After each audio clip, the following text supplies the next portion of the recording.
16 নম্বর বিষয় কি? আল্লাহু আকবার। 16 নম্বর বিষয়টা ছিল মূল বিষয়। 16 নম্বর বিষয়টা কি বলতে পারেন? আমাদের ইমানকে কি করা রয়েছে? ইমান পরীক্ষার উপায়। 16 নম্বর কি? ইমান পরীক্ষার উপায়। আমি যে মুমিন কি মুমিন না এটা একটু পরীক্ষা করে দেখার কি রয়েছে? প্রয়োজন রয়েছে। তো আমরা ইমান পরীক্ষার উপায়ে মোটামুটি 8টা বিষয় বলেছিলাম আমরা আলোচনা করব। যে আমরা 8টা বিষয়ে আলোচনা করে দেখব, যে 8টা বিষয় পরীক্ষা করে দেখব। পরীক্ষা করলেই বের হয়ে আসবে আমি মুমিন কি মুমিন না। আমার ইমানকে আমরা দুইভাবে পরীক্ষা করতে পারি। এক, আমার ভিতরে ইমান আছে কি নাই, এই এক পরীক্ষা। দুই হলো আমার ইমান শক্তিশালী নাকি দুর্বল, এই হলো দ্বিতীয় পরীক্ষা। আমরা এখানে আলোচনা করব আমার ভিতরে ইমান আছে কি নাই, এই পরীক্ষার বিষয়ে আমরা কি করব? আলোচনা করার চেষ্টা করবো ইনশাআল্লাহ। তাহলে 1 নম্বর বিষয় হলো, কোন মানুষ যখন মুসলমানের ঘরে জন্ম নেয়, মুমিন হয়, মুসলমান হয়, তার বুঝ আসে, তাহলে তার 1 নম্বর কাজ হলো সবসময় আল্লাহর কাছে দোয়া করা, যে আল্লাহ আপনি আমাকে ইমানের অবস্থায় বেঁচে থাকার তৌফিক দান করুন। সবসময় দোয়া করতে থাকা। আমরা দোয়া শিখিয়েছি, কি দোয়া শিখিয়েছি? রব্বানা লা তুজিগ কুলুবানা বা'দা ইয হাদাইতানা ওয়া হাব লানা মিন লাদুনকা রাহমা ইন্নাকা আনতাল ওয়াহ্হাব। এই দোয়া শিখিয়েছি, সব সময় আল্লাহ তাআলার কাছে দোয়া করতে থাকা। 2 নম্বর, রাদিতু বিল্লাহি রাব্বা ওয়া বিল ইসলামি দীনা ওয়া বি মুহাম্মাদিন রাসূলা। এই দোয়া করা সকাল সন্ধ্যায়। আসবাহনা ওয়া আসবাহাল মুলকু লিল্লাহ, আমসাইনা ওয়া আমসাল মুলকু লিল্লাহ। এই দোয়া পড়া। আল্লাহুম্মা মা আসবাহা বি মিন নি'মাতিন আও বি আহাদিন মিন খালকিকা ফামিনকা ওয়াহদাকা লা শারীকা লাক ফালাকাল হামদু ওয়া লাকাশ শুকর। মুহাম্মাদুর রাসূলুল্লাহ সাল্লাল্লাহু আলাইহি ওয়াসাল্লাম আমাদেরকে ঈমান এবং ইসলামের উপরে টিকে থাকার জন্য যে সমস্ত দোয়াগুলো শিক্ষা দিয়েছেন, সে সমস্ত দোয়াগুলো শিখা এবং সেগুলোর উপরে আমল করার চেষ্টা করা। আল্লাহু আকবার। দেখেন,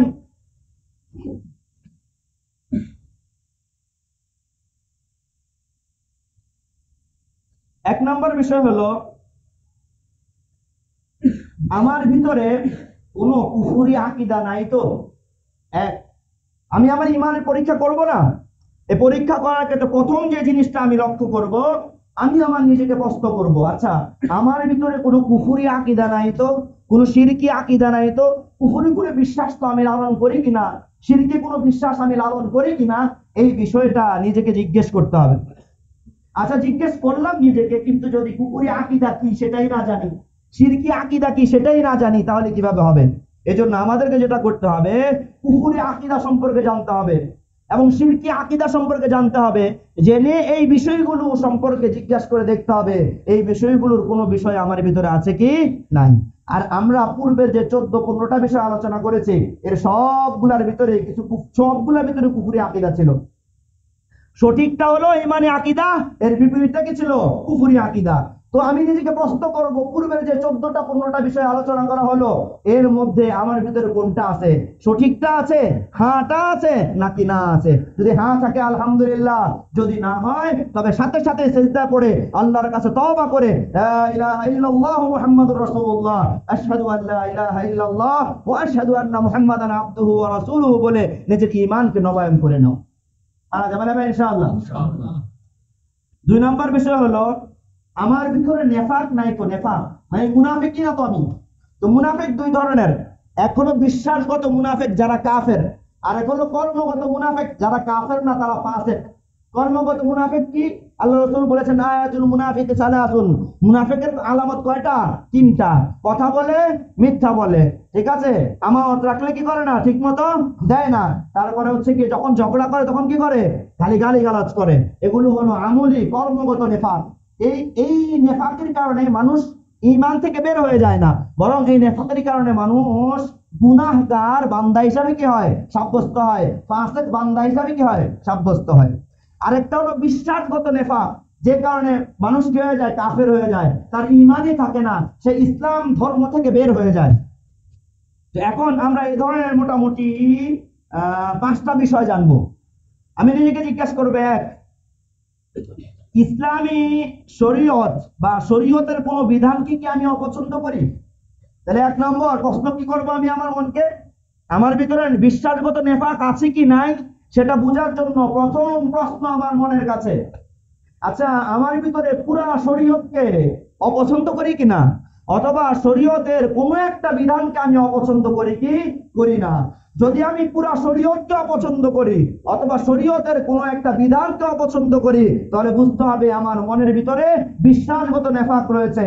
যদিও আমি নামাজ পড়ি, যদিও আমি রোজা রাখি, যদিও আমি যাকাত আদায় করি, কিন্তু আমার ভিতরে এই বিশ্বাসগত নেফাক থাকার কারণে হতে পারে আমি মুমিনের খাতা থেকে আমার নাম কেটে যেতে পারে। যদি এরকম কোনো কিছু থাকে তাহলে আমার কি করতে হবে? তওবা করতে হবে।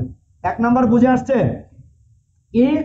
পুরা শরীয়ত অথবা শরীয়তের কোনো একটা বিধানকে যদি আমি অপছন্দ করি। দুই, ইসলামের ইসলামের নবী, ইসলামের কিতাব, ইসলামের নিদর্শন কিংবা ইসলামের কোন বিধানের বিদ্রূপ বা অবজ্ঞা করা, পুরা ইসলামকে নিয়ে অবজ্ঞা করা। দুই নম্বর, ইসলামের নবী মুহাম্মদুর রাসূলুল্লাহ সাল্লাল্লাহু আলাইহি ওয়াসাল্লামকে অবজ্ঞা করা। তিন, ইসলামের কিতাব আল কোরআনুল কারীম, পুরা আল কোরআনুল কারীমকে অবজ্ঞা করা, অথবা আল কোরআনুল কারীমের কোনো একটা আয়াত, কোনো একটা হুকুমকে অবজ্ঞা করা, অথবা ইসলামের যে কোনো নিদর্শন, মসজিদ ইসলামের নিদর্শন, নামাজ ইসলামের নিদর্শন, রোজা ইসলামের নিদর্শন, হজ ইসলামের নিদর্শন, এর কোনো একটাকে যদি আমি অবজ্ঞা করি অথবা বিদ্রুপ করি, তাহলে আমার ঈমান চলে যাবে। আমার ভিতরে এটা, যদিও আমি নামাজ পড়ি, যদিও রোজা রাখি, যদিও যাকাত দেই, তাহলে বুঝে গেল আমার ভিতরে কি রয়েছে? বিশ্বাসগত নেফাক রয়েছে। যে বিশ্বাসগত নেফাকের কারণে আমার ঈমান চলে যেতে পারে। দেখেন জনাব, অনেক গুরুত্বপূর্ণ বিষয়। আল্লাহ, সময় তো চলে যাচ্ছে, মূল বিষয় যেতে হবে। দুই নম্বর গেল। হ্যাঁ, তিন নম্বর, ইসলামের কিছু আপনি বিশ্বাস করেন, মানেন, আর কিছুকে বিশ্বাস করেন এবং বিশ্বাস করেন না এবং মানেন না। মানে যেগুলো আপনার পছন্দ হয়, মাশাআল্লাহ ইসলাম অনেক সুন্দর। যেগুলো আপনার পছন্দ হয় না, ইসলামে আসলে এগুলো থাকা উচিত ছিল না, ইসলামে এগুলো থাকা কি ছিল না? উচিত ছিল না। এরকম কোন বোধ বিশ্বাস কোন মুসলমানের ঘরে জন্ম নেওয়া মানুষের ভিতরে যদি থাকে, সে বিশ্বাসগত মুনাফিক হওয়ার কারণে সে কাফের। আল্লাহ আমাদের পূজার তৌফিক দান করুক।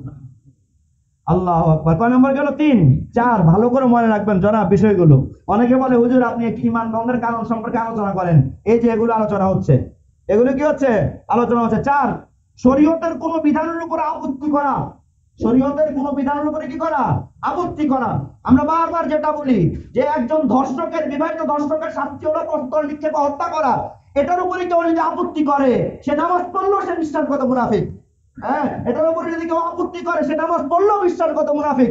একজন মুরতাদ যে ঈমান এবং ইসলামকে নিয়ে কি করেছে? বিদ্রূপ করেছে, তার শাস্তি মৃত্যুদণ্ড। এটাকে যদি কেউ অবজ্ঞা করে, এটাকে যদি কেউ বিশ্বাস না করে, সে মুমিন না, সে কাফির। আল্লাহ মিন যালিক। আল্লাহ আমাদেরকে বিশ্বাস থেকে বাঁচার তৌফিক দান করুন। তাহলে কি বললাম?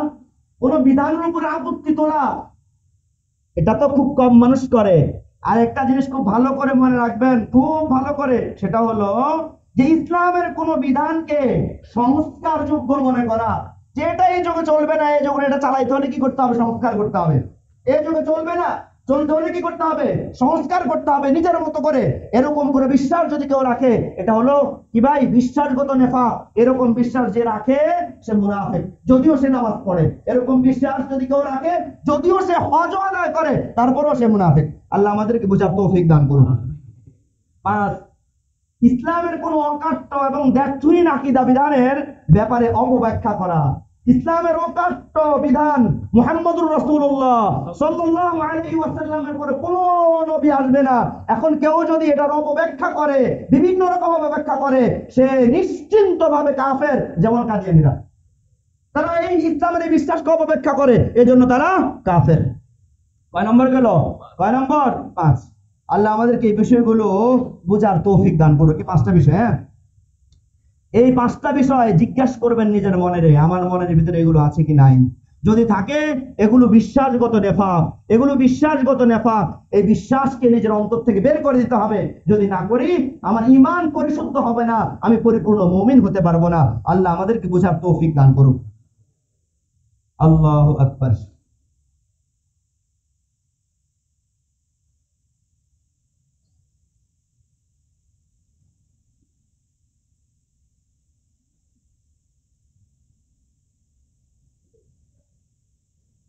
এরপরে আরেকটা বিষয় কি? সেটা হলো শাআইরে ইসলাম।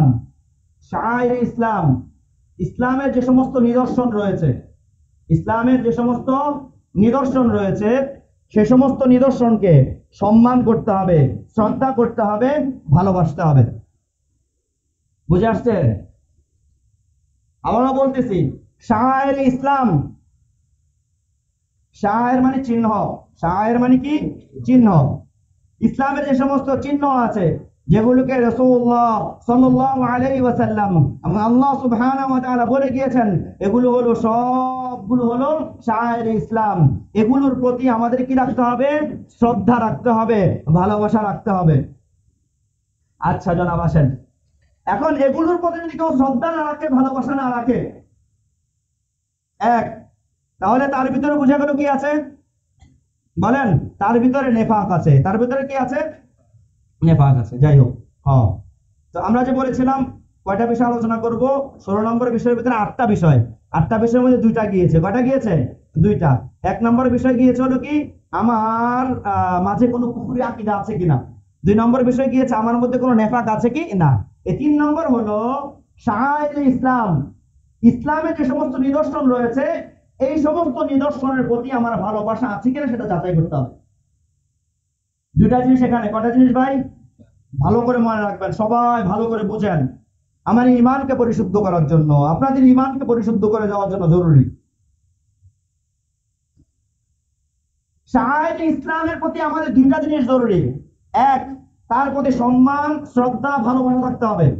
2, এগুলোকে কেউ যদি অবজ্ঞা করে, এগুলির প্রতি যদি কেউ কি করে, কোনো ধরনের হিংস্র আচরণ করে, তাহলে ওই ব্যক্তির প্রতি বিদ্বেষ রাখতে হবে, ওই ব্যক্তির সাথে সম্পর্ক ছিন্ন করতে হবে। কয়টা জিনিস ভাই? 2 জিনিস।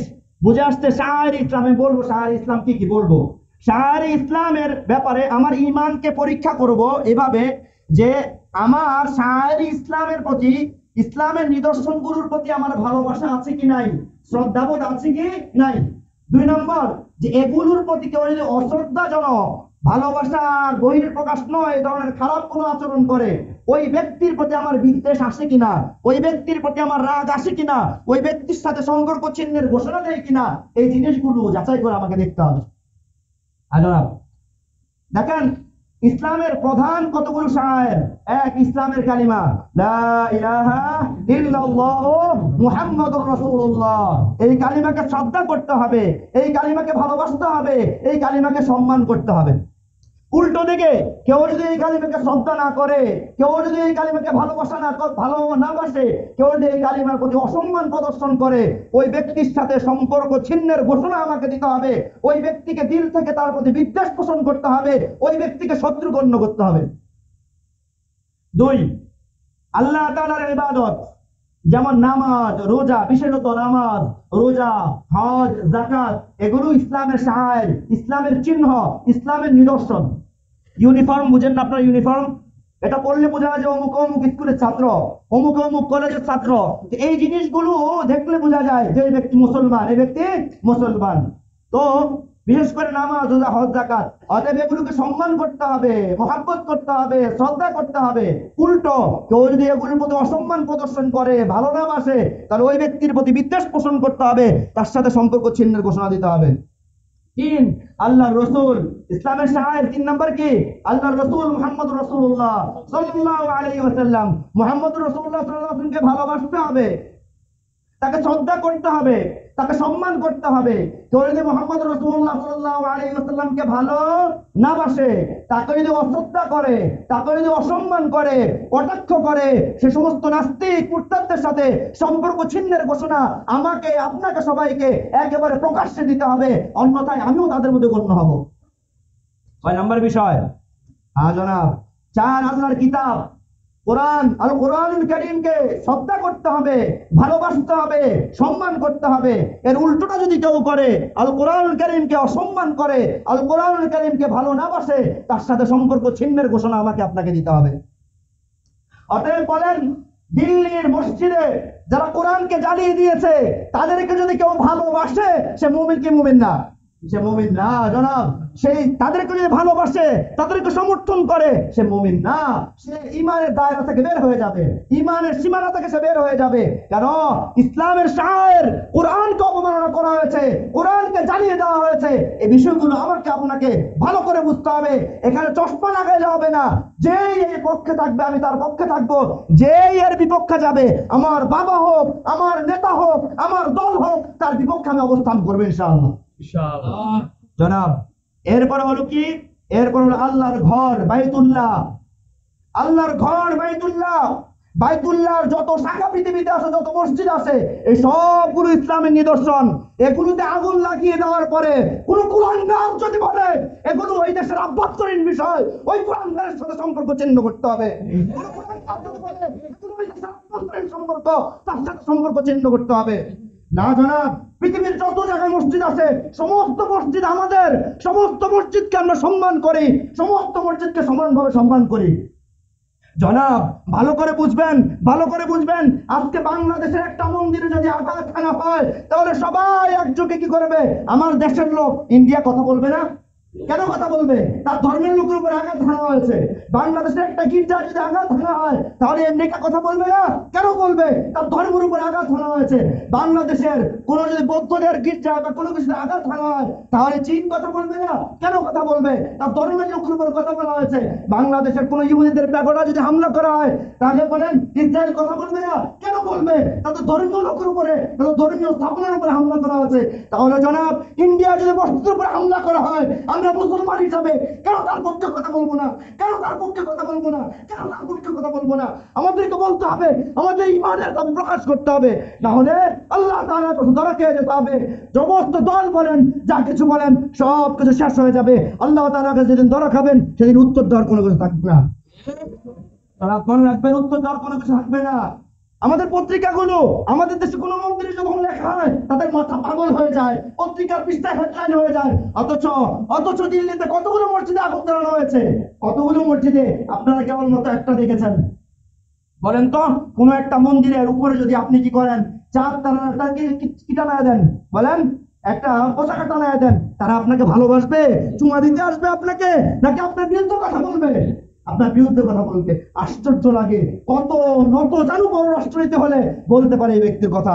জনাব, 5 নম্বরের বিষয় যেটা বলেছিলাম, যে আল্লাহর ঘর কাবা, অন্যান্য মসজিদ, ইসলামের অন্যান্য পবিত্র স্থান, বাইতুল মাকদিস সহ, এরপর আরাফা, মিনা, মুজদালিফা, এই সবগুলো ইসলামের সহায়, এসবগুলো ইসলামের সহায়, ইসলামের নিদর্শন। এই নিদর্শনের প্রতি আমাদেরকে পূর্ণ আস্থা থাকতে হবে, শ্রদ্ধা থাকতে হবে, ভালোবাসা থাকতে হবে। এগুলিকে যারা অপমান করে, এগুলিকে যারা অপমান করে, এগুলির বিরুদ্ধে যারা কথা বলে, তাদের সাথে আমাদের সম্পর্ক ছিন্নের ঘোষণা দিতে হবে। না হলে জনাব, কাল কিয়ামতের দিন আল্লাহ আল্লাহ রসুলের সামনে নিজেকে দাঁড় করাইতে পারবেন না জনাব। ওখানে কেউ আপনাকে বাঁচাবে না, ওখানে কেউ আপনাকে বাঁচাবে না। এই দুনিয়া যাদের সাহারায় চলেন, যাদের ক্ষমতার দাপটে চলেন, যাদের সাহায্য নিয়ে চলেন, ওখানে সবাই ভিখারি হয়ে যাবে। আমি ভিখারি, সে ভিখারি, আপনি ভিখারি, সবাই সেখানে আল্লাহর রহমতের ভিখারি হয়ে যাব। আর সেদিন যারা কাফের হবে, মুশরিক হবে, কাফের মুশরিকদের সমর্থনকারী হবে, তারা এমন ভিখারি হবে যাদেরকে দান করার মতো কেউ থাকবে না। এই পৃথিবীতে কাফের মুশরিককে দান করার মতো আছে জনাব, কাল কিয়ামতের দিন তাদেরকে দান করার মতো কেউ থাকবে না। কারণ সেদিন কেবলমাত্র দান কে করবেন? আল্লাহ সুবহানাহু ওয়া তাআলা করবেন। সেদিন আল্লাহর আদেশে মুহাম্মদুর রাসূলুল্লাহ সাল্লাল্লাহু আলাইহি ওয়াসাল্লাম শাফাআতে সুপারিশ করবেন। এই দুইজন ছাড়া কেউ কিছু করবে না, কেউ কিছু করবে না। অতএব সেদিনের ব্যাপারে এখনই সতর্ক হন, সেদিনের ব্যাপারে এখনই নিজের ঈমানকে ছাড়িয়ে দেন, এখনই নিজের ঈমানকে জাগ্রত করার চেষ্টা করেন। আল্লাহ আমাদের বুঝার তৌফিক দান করুন। আল্লাহ সুবহানাহু ওয়া তাআলা বলেন, ওয়ামান ইউআযযিম শাআইরাল্লাহ ফাইন্নাহা মিন তাকওয়াল কুলুব, ওয়ামান ইউআযযিম শাআইরাল্লাহ ফাইন্নাহা মিন তাকওয়াল কুলুব। যে আল্লাহ তাআলার নিদর্শন সমূহকে, যেগুলো বললাম, এই নিদর্শন সমূহকে যে সম্মান করে, এটা তার অন্তরে তাকওয়া থাকার নিদর্শন, এটা তার অন্তরে তাকওয়া থাকার নিদর্শন। সে যে মুত্তাকি, এটা তার প্রমাণ। আল্লাহ আমাদেরকে বুঝার তৌফিক দান করুন। আল্লাহু আকবার। আমার কথা কেউ রাগ করেন না। হুজুর মসজিদে এত জ্বালাময় ভাষণ দেওয়ার কি আছে, এটা কেউ মনে করেন না জনাব। আমার ইমানের জায়গা থেকে, এটা আমার ইমানের জায়গা থেকে এই কথা বলার কারণে যদি মরে যেতে হয়, মরে যাবো আলহামদুলিল্লাহ। এই কথা বলার কারণে যদি মরে যেতে হয় মরে যাবো আলহামদুলিল্লাহ। এই কথা বলার কারণে যদি জেলে যেতে হয় আলহামদুলিল্লাহ। এই কথা বলার কারণে এই মিম্বর ছেড়ে দিতে হয় আলহামদুলিল্লাহ। এই কথা বলার কারণে যদি একদম দুনিয়া সবকিছু শেষ হয়ে যায় তারপরেও আলহামদুলিল্লাহ, তারপরেও আলহামদুলিল্লাহ। কেন হয়েছে? আল্লাহর জন্য হয়েছে, আল্লাহর জন্য হয়েছে। ফালিল্লাহিল হামদ। আল্লাহু আকবার। কয় নাম্বার গেল ভাই? 3 নাম্বার। কয় নাম্বার? ঈমান পরীক্ষা করা কয় নাম্বার বিষয় গেল? 3 নাম্বার বিষয়। 3 নাম্বার বিষয় কি ছিল? যে ইসলামের যে নিদর্শন সমূহ রয়েছে এই নিদর্শন সমূহের প্রতি আমার ভালোবাসা আছে কি নাই, এর প্রতি যারা কি করে ভালোবাসা রাখে না তাদের প্রতি আমার শত্রুতা আছে কি নাই, এটা কি করা? যাচাই করে দেখা। যাচাই টিকলে আলহামদুলিল্লাহ, না টিকলে সেজদা করে কি করি ভাই? তওবা করি, পুনরায় কি করি? ঈমান নবায়ন করি। আল্লাহ বুঝার তৌফিক দান করুন। আল্লাহু আকবার কাবীরা ওয়ালহামদুলিল্লাহি হামদান কাসীরা ওয়া সাববিহুহু বুকরাতাম ওয়া আসীলা। কবে আমরা বুঝবো? কবে আমরা বুঝবো? জনাব, যখন কাফেররা আমাদেরকে ধরবে তখন আমাদের কোনো রাজনৈতিক পরিচয় কাজে আসবে না। জনাব, কোনো রাজনৈতিক পরিচয় আমাদের কাজে আসবে না, কোনো গোত্রের পরিচয় আমার কাজে আসবে না। কাফেররা দলে শুধুমাত্র দেখবে আমি মুসলমানের সন্তান কি সন্তান না। আপনারা হয়তো দেখেছেন কি করেছে মিয়া ভাই, যে সাংবাদিককে কি করেছে? কাপড় খুলে দেখেছে সে কি মুসলমান কি মুসলমান না। চিন্তা করে দেখেন কত নিকৃষ্ট জাতি তারা, কত নিকৃষ্ট জাতি তারা, অথবা তাদেরকে আমরা ভালোবাসি, তাদেরকে আমরা ভালোবাসি। আসেন ইন্ডিয়ান পণ্য বর্জন করি। একসময় আমরা বলেছিলাম ইসরায়েলের পণ্য বর্জন করব, এখন আমরা ইন্ডিয়ান পণ্য বর্জন করি। বর্জন করেই দেখেন না, বর্জন করেই দেখেন না। পেঁয়াজ রপ্তানি মাত্র অল্প কয়েকদিন বন্ধ রেখেছেন, পরবর্তীতে নতজানু হয়ে বলেছে নেন আমাদের কাছ থেকে পচাটা নেন। বলেছে হ্যাঁ করে দেখেন, বলে হ্যাঁ আমাদের আমাদের কি আছে? শক্তি আছে, আমাদের সামর্থ্য আছে, কারণ ডিপেন্ডের দরকার নেই আমাদের। চেষ্টা করে দেখেন। পররাষ্ট্রনীতি এখানেই। আপনি একটু শক্ত হন তাহলে আপনার প্রতি কি হবে? নরম হবে। কিন্তু আপনি নরম হলে আপনাকে গিলে খাবে, আপনি নরম হলে আপনাকে গিলে খাবে, আপনি নরম হলে আপনাকে গিলে খাবে। আল্লাহ আমাদেরকে বোঝার তৌফিক দান করুন। আল্লাহু আকবার। যাক, আজকে এতটুকুই থাক। আল্লাহ সুবহানাহু ওয়া তাআলা সবাইকে এই বিষয়ের উপর আমল করার তৌফিক দান করুন। বাকিগুলো বিষয় ইনশাআল্লাহ আগামী সপ্তাহে শেষ হবে ভাই। অনেক গুরুত্বপূর্ণ আলোচনা আছে রয়ে গিয়েছে, সেগুলো আমরা আগামী সপ্তাহে আলোচনা করার চেষ্টা করব ইনশাআল্লাহ।